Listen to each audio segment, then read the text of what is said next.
বন্ধু, এখন বর্তমানে বাবা মা আরেকভাবে নির্যাতিত হচ্ছে, ছেলে বিদেশের জমিনে বউয়ের নামে বন্ধু অ্যাকাউন্ট করে গেছে। আমাদের আশেপাশে আমি অনেক খবর বন্ধু শুনেছি। আমার মনে হয় আপনাদের দুলালপুরে এরকম মানুষ নাই। ছেলে বিদেশ থেকে টাকা পাঠায়, বাবাকে দেয় না, মাকে দেয় না।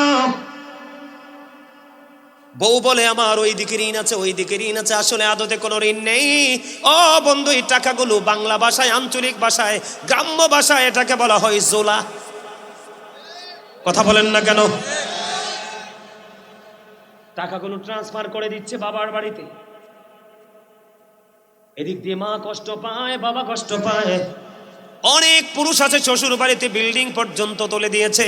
বাবা মা বন্ধু শুটকি দিয়েও 3 বেলা খেতে পায় না, কাঁচা মরিচের ভর্তা দিয়ে পারে না, শাক সবজি বনলতা দিয়ে বন্ধু খাবার খেতে পারে না।